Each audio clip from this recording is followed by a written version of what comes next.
দর্শকের রিভিউ, দর্শক বলেছে এটাই সর্বোচ্চ ভালো হয়েছে। আপনি কি বুঝাতে চেয়েছেন? আসলে 100 হয়েছে, মানে আমি নিজেই আই ওয়াজ জেনুইনলি সারপ্রাইজ এবং আমি ওকে বলছিলাম তুমি did you bring that swag, এটা বলিনি, কি বুঝাতে চেয়েছেন? যিনি বলেছেন আমি তার কাছে অনেক অনেক গ্রেটফুল, উনি এসেছেন এবং উনি আমাকে সম্মান দিয়েছেন। আমি আমার পরবর্তী কাজগুলোতে চেষ্টা করবো তার এই কথার দাম যেন দিতে পারি।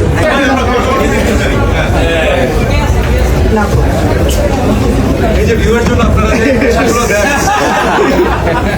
জিনিসপত্র খুবই ছোট, খুবই সামান্য, খুবই নগণ্য জিনিস এবং প্রশ্ন করাটা আসলে আরোই নগণ্য, কখনোই না। এইসব ছোটখাটো জিনিস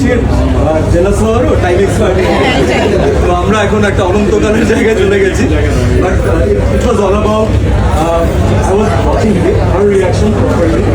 কারণ সিনেমার মেন কাজ তো এন্টারটেইন করা, তো আমরা চাই যে দর্শকের মতো আমাদের পরিবারও যেন এন্টারটেইন হয়। তো ওর রিয়াকশন অনেক বেশি ম্যাটার করে। ও যেহেতু এন্টারটেইন হয়েছে এবং আমি পাশে বসে সেটা দেখেছি, আমার মনে হয় দর্শকরাও ঠিকঠাক এন্টারটেইন হবে।